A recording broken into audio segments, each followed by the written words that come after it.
नमो नमो मित्रों, संस्कृत जीवन में आप सभी का स्वागत है। हम लोग हमारी टीजीटी संस्कृत की कक्षा में उपस्थित है, जिसके अंतर्गत संस्कृत व्याकरण प्रवेशिका जो कि डॉक्टर बाबूराम सक्सेना की मानक पुस्तक रखी गई है, उसके अनुसार हम लोग कारक प्रकरण का अध्ययन कर रहे हैं।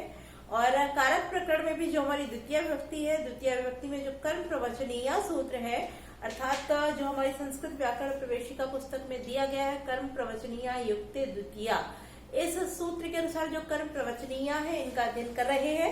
तो हमारे साथ जो लोग प्रतिदिन लाइव जुड़ते हैं उसमें शशिधर मिश्रा जी हैं, आरुषि जी हैं, अर्पिता पांडे हैं और पूनम कुंज भावी शिक्षिका, अजय गौड़ है, शैलेंद्र मौर्य है।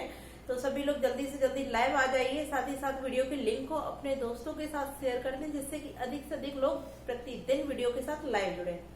तो चलिए, हम लोग हमारा जो कल की कक्षा में हम लोगों ने कर्म प्रवचनीय के अंतर्गत अनुलक्षणे, तृतीयार्थे और हीने, इन तीन सूत्रों का अध्ययन कर लिया था। और जैसा कि मैंने यहाँ सूत्र लिख रखा है कि इन तीनों ही सूत्रों के द्वारा क्या हो रहा है, जो हमारा कर्म प्रवचनीय सूत्र है यह अधिकार सूत्र है। यह केवल अपना अधिकार रखता है, ठीक है। यह ना तो कोई संज्ञा करता है और ना ही कोई विभक्ति करता है, ठीक। अब यहाँ जो अनुलक्षणे, तृतीयार्थे और हीने जो सूत्र थे, यह कैसे सूत्र है? यह संज्ञा सूत्र है। यह सभी कर्म प्रवचनीय संज्ञा करते हैं। अब जैसा कि हम लोगों ने यहाँ जाना था कि जो द्वितीय विभक्ति हो रही थी वो किस सूत्र से हो रही थी, तो कर्म प्रवचनीय युक्ते द्वितीय सूत्र से इन सभी जो हमारे सूत्रों के द्वारा जिनकी कर्म प्रवचनीय संज्ञा हो रही है, उनमें द्वितीय विभक्ति का विधान इस सूत्र के द्वारा होता है, अर्थात यह हमारा विधि सूत्र है, ठीक है। तो चलिए आगे बढ़ते हैं। और जैसा कि हमने इन तीनों ही सूत्रों का अध्ययन कर लिया था, आप लोगों के स्पष्ट रूप से समझ में आ गया होगा, किसी को समझने में कोई समस्या नहीं रही होगी, क्योंकि हम लोग इतने सिंपल भाषा में कर्म प्रवचनीय के अध्ययन कर रहे हैं, जिससे कि आप सभी को आसानी से समझ में आ जाए। चलिए आगे बढ़ते हैं। जो अगला सूत्र हमारा बताया गया है संस्कृत व्याकरण प्रवेशिका में, जो कि 193 पेज नंबर पर लिखा हुआ है, उपोधिके च। कौन सा है? उपोधिके, उपोधिके च, ठीक है। अब इस सूत्र का अर्थात यहाँ यह जो सूत्र है हमारा उपोधिके च, यह किसकी कर्म प्रवचनीय संज्ञा करता है या किसकी होती है? तो इसके लिए हम इसके अर्थ को लिखेंगे।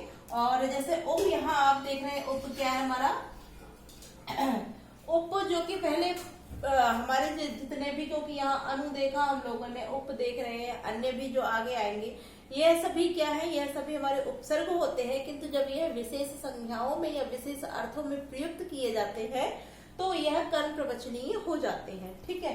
तो यहाँ कहा जा रहा है कि जो उप है, उप किसमें? आगे लिखा हुआ अधिके, अधिके अर्थात अधिक अर्थ में, अधिक के अर्थ में। और यहाँ लिखा हुआ च, तो च से तात्पर्य क्या है कि च और क्या, ठीक। तो हमारा जो पहले वाला सूत्र था, इससे पहले वाला, हम उसकी यहाँ अनुवृत्ति ले लेंगे, अर्थात जो हमारा सूत्र तो इतना ही है, उपोधिके च, किंतु यहाँ च बोला, च से तात्पर्य और, तो और क्या?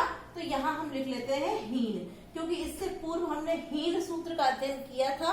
और हीन माने होता है कम, तुच्छ या उससे यानी कि जो उससे कम रहता हो, ठीक है। तो यहाँ हमने हीन की अनुवृत्ति ले ली। और जैसा कि कर्म प्रवचनीय हमारा यहाँ कर्म अधिकार सूत्र है, तो इसको भी लिखना चाहे तो लिख लीजिए, और नहीं तो नहीं के बाद इसको केवल हम समझाने के लिए लिख रहे हैं, ठीक है। इसको केवल समझाने के लिए हमने यहाँ लिख लिया है, जिससे कि आपको कोई समस्या ना आए। अब देखिए इसका अर्थ निकल आएगा कि जो उप यहाँ बताया गया, उप अधिक और हीन, किसमें? अधिक और, च से तात्पर्य क्या है? और किसके? हीन।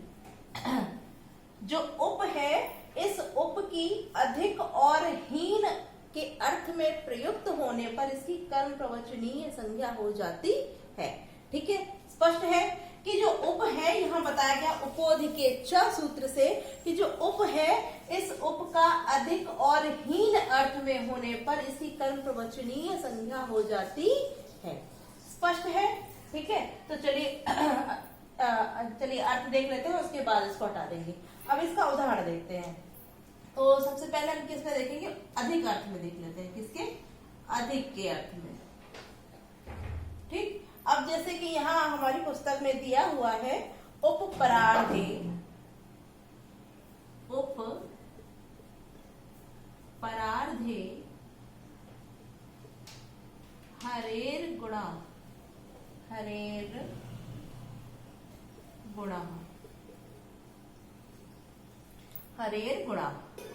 ठीक।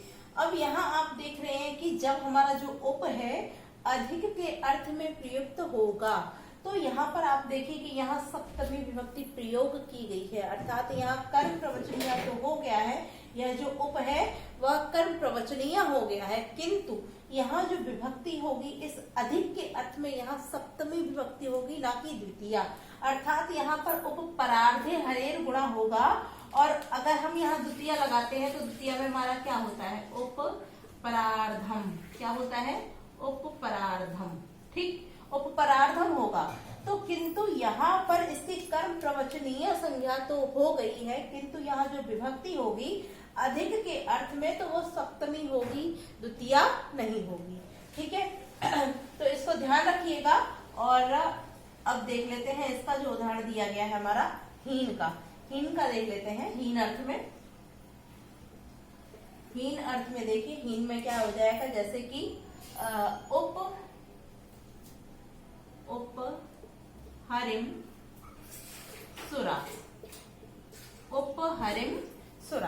ठीक है, हीन अर्थ में इसका क्या अर्थ हो जाए, जो वाक्य अर्थात जो कर्म प्रवचनीय है वो क्या हो जाएगा, उप हरिम सुरा। अर्थात जब हीन अर्थ में उप का प्रयोग किया जाएगा, उप कर्म प्रवचनीय का प्रयोग किया जाएगा, तब द्वितीया ही होगी, किंतु जब अधिक के अर्थ में उप कर्म प्रवचनीय होगा तब द्वितीया ना होकर के सप्तमी विभक्ति हो जाती है। इसको आप लोग ध्यान रखेंगे, क्योंकि यहाँ से हो सकता है परीक्षा में प्रश्न पूछ दे और यहाँ प्रश्न बन सकता है, क्योंकि यहाँ वैसे तो कर्म प्रवचनीय हम जितने भी अध्ययन कर रहे हैं सभी द्वितीया का विधान कर रहे हैं। ठीक है, और जो सूत्र हमारा कह रहा है कि उप अधिक च, तो यानी कि उप जो है अधिक और हीन अर्थ में कर्म प्रवचनीय हो रहा है, किंतु हीन अर्थ में जब उप कर्म प्रवचनीय होगा तब द्वितीया होगी, और जब वही उप हमारा अधिक अर्थ में प्रयुक्त होगा तब वहां द्वितीया ना होकर के सप्तमी हो जाएगी। ठीक है, तो इस प्रकार से हमारा जो उप है वो अधिक और हीन अर्थ में प्रयोग होने पर उसकी कर्म प्रवचनीय संज्ञा हो जाती है। चलिए अब देख लेते हैं यहाँ पर हमारे जो प्रश्न बन सकते हैं वह प्रश्न किस प्रकार से पूछ सकते हैं। यहाँ पर आपको उदाहरण दे सकते हैं, उप हरिम सुरा। इस वाक्य में उप की कर्म प्रवचनीय संज्ञा किस सूत्र से होती है। तो आपके पास चार ऑप्शन है, अनुलक्षण, तृतीयार्थ, हीन और उपोदिके च। अब आपको यहाँ देख रहे हैं कि यहाँ हीन अर्थ दिया हुआ है, तो हो सकता है वहां दोनों ही आपको ऑप्शन मिलेंगे, हीने भी मिलेगा, उपोदिके च भी होगा।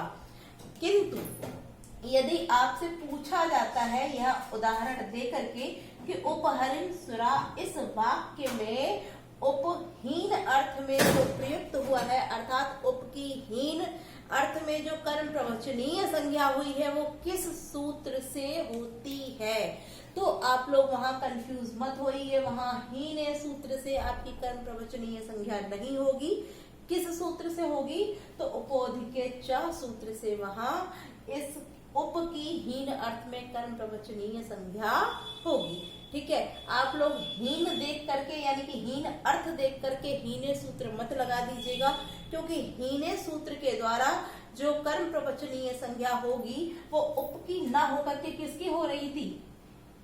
क्या उदाहरण था हमारा, अनु हरिम सुरा। क्या उदाहरण था, अनु हरिम सुरा। अर्थात यहाँ पर अनु की जो हीन अर्थ में कर्म प्रवचनीय संज्ञा होती है वह हीने सूत्र से होगी, किंतु यहाँ पर उप हरिम सुरा जो वाक्य है इसमें उप की जो हीन अर्थ में कर्म प्रवचनीय संज्ञा हुई है वो हीने से ना होकर के उपोधिके च सूत्र से होगी। ठीक है, तो आप लोग कंफ्यूज मत होइए, पुनः एक बार प्रश्न को सुन लीजिए कि अनु हरिम सुरा वाक्य में जो अनु की हीन अर्थ में कर्म प्रवचनीय संज्ञा हुई है वो हीने सूत्र से होती है, और उप हरिम सुरा वाक्य में जो उप की हीन अर्थ में कर्म प्रवचनीय संज्ञा हुई है वह उपोधिके च सूत्र से होगी। ठीक है, अब यहाँ देखिए, यहाँ प्रश्न अगला कैसे बनेगा कि जो उप है इसकी किस अर्थ में कर्म प्रवचनीय संज्ञा हुई है कि जो उप है यह किस अर्थ में इसकी कर्म प्रवचनीय संज्ञा होती है, तो उप की हीन अर्थ में यह कर्म प्रवचनीय संज्ञा होती है। ठीक है। तीसरा प्रश्न कि हरिम में जो द्वितीय विभक्ति हुई है वो किस सूत्र से हुई है, तो कर्म प्रवचनीय युक्त द्वितीय सूत्र से यहाँ पर इस हरिम में द्वितीय विभक्ति हो जाती है। ठीक है, इतना आपका क्लियर हो गया होगा। चलिए आगे देखते हैं। अब इसको हटा देते हैं, अगला सूत्र देखेंगे।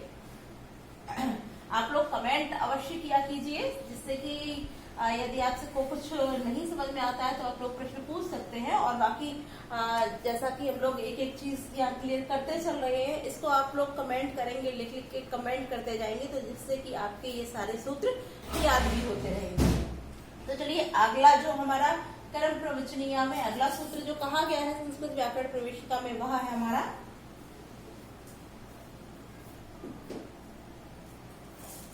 लक्षणेत्थम भूताख्यान भाग विप्सासु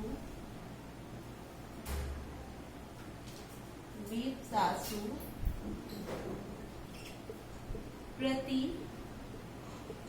परनवः। ठीक है। अगला जो हमारा सूत्र है वह है लक्षणेत्थम भूताख्यान भाग विप्सासु प्रति परनवः। यह सूत्र भी हमारा क्या करता है, यह सूत्र भी हमारा कर्म प्रवचनीय संज्ञा करता है। जैसा कि हमारे ऊपर के चारों सूत्र कर्म प्रवचनीय संज्ञा कर रहे थे, उसी भांति हमारा जो लक्षणे भूताख्यान भाग विप्सासु प्रति परनवः जो सूत्र है, यह भी हमारा कर्म प्रवचनीय संज्ञा ही कर रहा है। ठीक है। तो यह सभी सूत्र हमारे संज्ञा सूत्र है। यह विधान सूत्र विधान करता है तो विधि सूत्र है, और कर्म प्रवचनीय हमारा अधिकार सूत्र है। ठीक है। अब यह जो हमारा सूत्र है यह किसकी और किस किस अर्थ में कर्म प्रवचनीय संज्ञा करता है, आइए इसको जानते हैं। तो सबसे पहले यहाँ लिखा हुआ है लक्षण। ठीक है। तो पहला क्या हो जाएगा, लक्षण। ठीक यानी कि लक्षण अर्थ में। ठीक। दूसरा क्या है, इत्थम भूत आख्यान। इत्थम भूत आख्यान अर्थात किसी चीज का वर्णन करना, किसी चीज को बताना कि यह ऐसा है, और अक्षर आप जानते ही है। ठीक है। तीसरा क्या है, भाग। तो पहला अर्थ यह, दूसरा यह, और तीसरा भाग। चौथा हो जाएगा हमारा विप्सा। विप्सा माने होता है दुरुक्ति या फिर किसी भी शब्द की दो बार आवृत्ति। ठीक है। तो यानी कि पुनरुक्ति अर्थात पुनः उक्ति को ही विप्सा बोलते हैं। तो चौथा अर्थ हमारा यह हो जाएगा। अर्थात लक्षण अर्थ में, इत्थम्भूत आख्यान अर्थ में, भाग अर्थ में और विप्सा के अर्थ में आगे कहा जा रहा है कौन कौन से, प्रति। अब यहाँ जो परनवः लिखा हुआ है इसको हम लोग क्या करेंगे, इसको संधि विच्छेद करेंगे तो हमारा निकल के आ जाएगा प्रति परि। देखिए आप यहाँ से इसको तोड़ेंगे तो परि, यहाँ से क्या निकला, आ निकला, आ के बाद ना है और ना के बाद वा है, तो क्या हो जाएगा, अनु। ठीक यानी कि प्रति परि अनु। ठीक। यहाँ हमारे तीन जो जिनकी कर्म प्रवचनीय संज्ञा हो रही है वह तीन शब्द निकल के आए, प्रति परि और अनु जो है इनकी लक्षण इत्थम्भूत आख्यान भाग और विप्सा अर्थ में कर्म प्रवचनीय संज्ञा हो जाती है।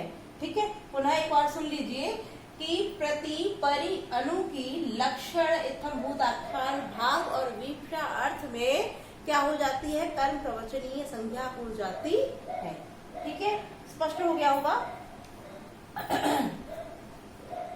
यह बीच में आ रहा, चलिए इसको ऊपर लिख देते हैं जिससे कि हमारी जगह खाली हो जाए। उदाहरण के लिए अर्थ आप लोगों का स्पष्ट हो गया होगा।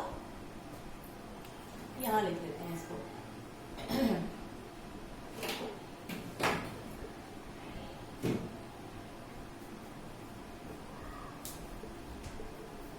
लक्षणेत्थम भूताख्यान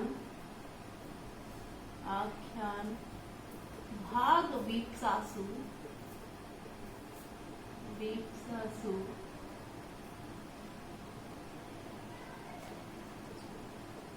प्रतिपर्यनवः। ठीक है। तो यहाँ हम लोगों ने जाना कि प्रति परि और अनु की लक्षण इत्थम्भूत आख्यान भाग और विप्सा अर्थ में क्या होती है, कर्म प्रवचनीय संज्ञा हो जाती है। ठीक है। अब जैसा कि आप लोग सूत्र देख रहे हैं, बड़ा सूत्र है, लेकिन आप लोग अगर एक एक पॉइंट करके समझेंगे तो आपको समझने में समस्या नहीं आएगी, और यदि आप लोग ध्यान नहीं देंगे तो हो सकता है कि परीक्षा में आप भूल जाए। तो जिस प्रकार से हम एक एक चीज क्लियर करते चल रहे हैं उसी प्रकार से आप लोग भी समझते चलिए। तो चलो सबसे पहले हम देखते हैं इसका लक्षण अर्थ। देखते हैं क्या देखते हैं, इसका लक्षण अर्थ में देखेंगे। अब यहाँ लक्षण अर्थ में हमारा लिखा हुआ है जैसे वृक्षम,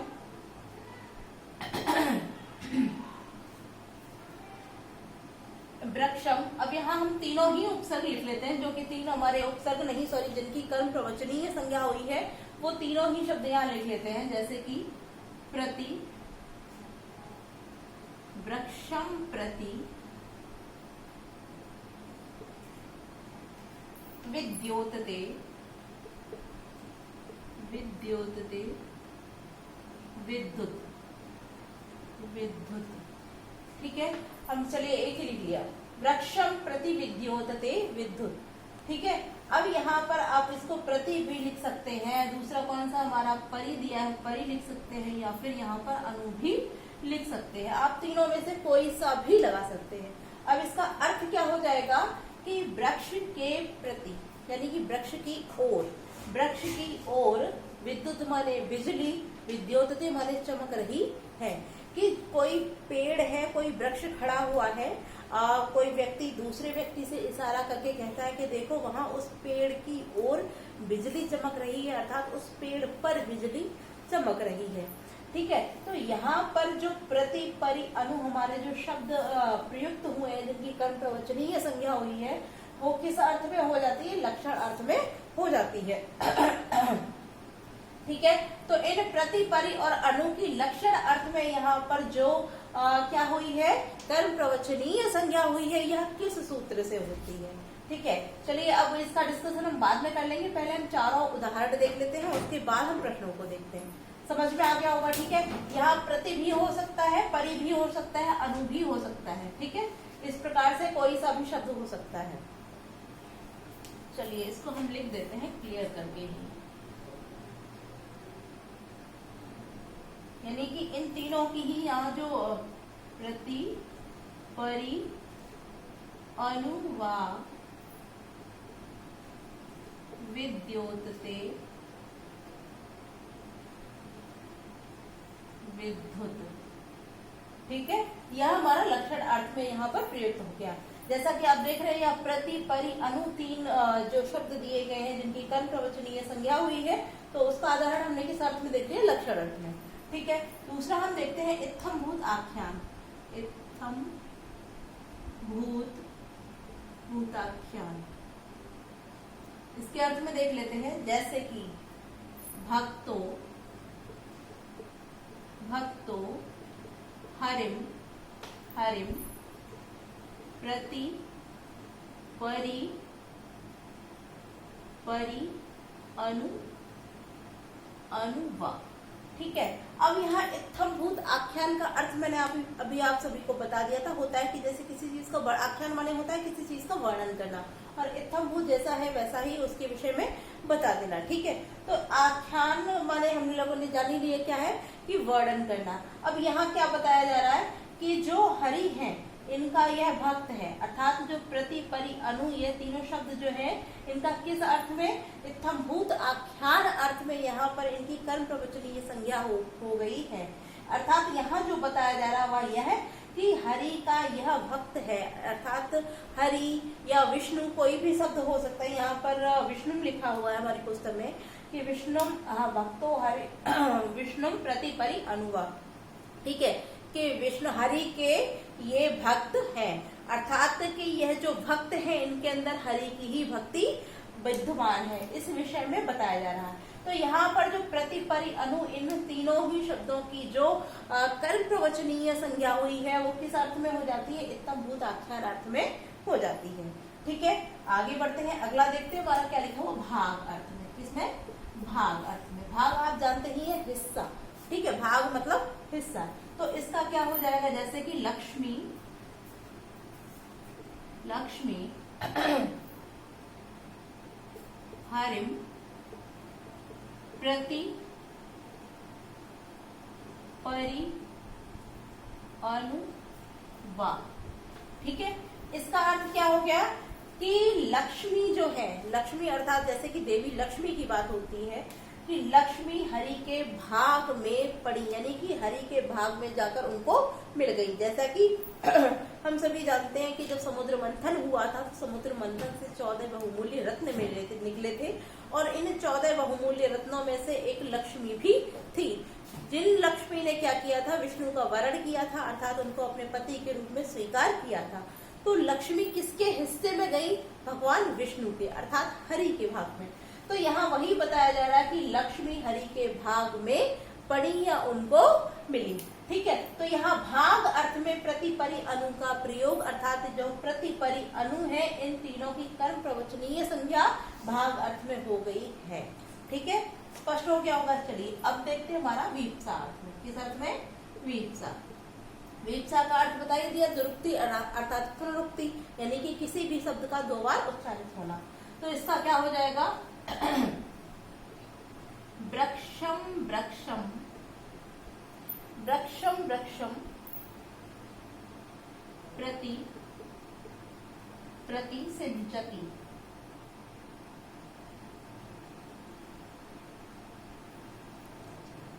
प्रति परि अनु, तीनों ही लगा देते हैं, वा सिंचति, सिंचति। ठीक है, वृक्षम वृक्षम प्रति परि अनु वा सिंचति, अर्थात इनमें से कोई सा भी एक आप लगा सकते हैं। मैंने यहाँ तीनों ही बता दिए क्योंकि यहाँ तीनों ही बताए जा रहे हैं। अगर तीनों में से कोई सा भी होता है, हो सकता है वहां प्रति दिया हो सकता है वहां परि दिया हो सकता है वहां पर अनु दिया हो। अगर हम प्रति बता देंगे तो आप लोग यहाँ कंफ्यूज हो जाएंगे कि मैम ने तो प्रति बताया था, परि नहीं बताया था, अब इसकी कौन सी संज्ञा होगी। इसलिए मैंने यहाँ तीनों लिख दिए हैं कि चाहे प्रति हो, चाहे परि हो, चाहे अनु हो, इन तीनों की ही वीप्सा अर्थ में यहाँ पर क्या हो गई है? कर्म प्रवचनीय संज्ञा हो गई है। जैसा कि आप देख रहे हैं यहाँ पर वृक्षम वृक्षम 2 बार आया है। ठीक है, यानी कि वृक्ष वृक्ष को, यानी कई, जैसे कि किसी बगीचे में कई वृक्ष खड़े हुए हैं और कोई उसका जो माली है या उसका जो रखवाला है वो क्या करता है कि प्रत्येक वृक्ष के पास जा जाके उसमें पानी डालता है, उसको सींचता है। तो इसीलिए कहा जा रहा है कि वृक्षम वृक्षम प्रति सिंचति, अर्थात प्रत्येक वृक्ष को सींचता। ऐसा नहीं है कि उसने एक वृक्ष को पानी दे दिया, उसको सींच दिया और आगे को नहीं दिया, नहीं, वह प्रत्येक वृक्ष पर जा जाके उसको सींचता है। तो इसीलिए कहा गया है कि वृक्षम वृक्षम प्रति परि अनु वा सिंचति। ठीक है, यानी प्रत्येक वृक्ष को सींचता है। तो यहाँ पर प्रति परि अनु की जो कर्म प्रवचनीय संज्ञा हुई है वो वीप्सा अर्थ में हो जाती है। ठीक है, अब यहाँ हम लोगों ने यहाँ चारों प्रकार के जो चारों अर्थों में दिया गया है प्रति परि अनु, इन तीनों शब्दों की जिन जिन अर्थों में यहाँ पर कर्म प्रवचनीय संज्ञा हो जा रही है उनको जान लिया है। अब देखते हैं इसके प्रश्न किस प्रकार से यहाँ से पूछे जा सकते हैं। सबसे पहले हम लोग हमारा देखते हैं यहाँ पर लक्षण अर्थ में। ठीक है, अब यहाँ पर देखिए पहले प्रश्न कैसे पूछा जा सकता है कि वृक्षम प्रति विद्योतते विद्युत, तीनों ऑप्शन नहीं होंगे। ठीक है, वृक्षम प्रति विद्योतते विद्युत दे सकते हैं, वृक्षम परि विद्योतते विद्युत लिख सकते हैं, या फिर वृक्षम अनु विद्योतते विद्युत। ठीक है, यह उदाहरण देकर आपसे पूछा जा सकता है कि यहाँ किस सूत्र से यहाँ पर प्रति की, परि की, अनु की कर्म प्रवचनीय संज्ञा हो जाती है। तो किससे हो जाएगी? लक्षण इत्थम भूताख्यान भाग वीप्सा सुप्रति परे नवः सूत्र से यहाँ पर इसकी कर्म प्रवचनीय संज्ञा हो जाएगी। ठीक है, और सिर्फ लक्षण अर्थ में ही नहीं, अगर यहाँ इन चारों वाक्यों में से कोई सा भी वाक्य देकर आपसे पूछ दिया जाता है कि यहाँ पर प्रति परि अनु इनकी किस सूत्र से कर्म प्रवचनीय संज्ञा होती है, तो यही हमारा सूत्र रहेगा कि इस सूत्र के द्वारा प्रति परि और अनु की कर्म प्रवचनीय संज्ञा हो जाती है। ठीक है, पहला पॉइंट, पहला प्रश्न हो गया। दूसरा प्रश्न हमारा एक और बनता है कि यहाँ पर जो वृक्षम दिया है, यहाँ हरिम जो दिया है, यहाँ पर भी जो हरिम दिया है, यहाँ वृक्षम वृक्षम दिया है, कि इन शब्दों में किस सूत्र से द्वितीय विभक्ति होती है। तो आप लोग कमेंट कीजिए किससे हो जाए, कर्म प्रवचनीय से या कर्म प्रवचनीय युक्त द्वितीय से, या फिर लक्षण इत्थम भूताख्यान विप्सासु या फिर कर्मणि द्वितीय से। आप लोग कमेंट कीजिए जल्दी जल्दी से कि किस सूत्र से होगी। इसको ऑप्शन ए में रख लीजिए, इसको बी में रख लीजिए, इसको सी में रख लीजिए और कर्मणी द्वितीया को डी में रख लीजिए, क्योंकि आप लोग पूरा सूत्र टाइप करेंगे तो टाइम लगेगा, इसलिए ऑप्शन दे दीजिए ए बी सी या फिर डी। ठीक है, तो आप लोग कमेंट कीजिए और चलिए तब तक हम अगला प्रश्न देखते हैं, इसका उत्तर हम लोग बाद में करेंगे। ठीक है, अब यहाँ पर आप देखिए, अगर प्रश्न यहाँ दे देते हैं कि वृक्षम प्रति द्योतते विद्युत, इसमें प्रति की कर्म प्रवचनीय संज्ञा किस अर्थ में होती है, तो क्या हो जाएगा, लक्षण अर्थ में। ठीक है, अगला जो हमारा यहाँ पर हो सकता है कि प्रति पूछे, परि पूछे या अनु, इस चीज को आप लोग ध्यान रखेंगे कि यहाँ तीनों की ही कर्म प्रवचनीय संज्ञा जो हुई है वो लक्षण अर्थ में होती है। अब यहाँ देखिए, आप लोग एक जगह कंफ्यूज हो सकते हैं कि यहाँ भी लक्षण अर्थ में अनु की कर्म प्रवचनीय संज्ञा हो रही है और अनु लक्षणे में भी अनु की लक्षण अर्थ में कर्म प्रवचनीय संज्ञा हो रही है। तो आप लोग यहाँ कंफ्यूज मत होइए, पहले तो आप लोग उदाहरण को ध्यान से पढ़िए और उसको याद रखिए। ठीक है, दूसरा ऑप्शन हम आपको यह भी समझा दे जहां आप कंफ्यूज नहीं होंगे कि यहाँ जब आपने देखा था अनुलक्षणे में, तो इसका उदाहरण जो था वो क्या था कि जपम अनु प्रावर्षत, अर्थात चलिए लिख लेते हैं इसको,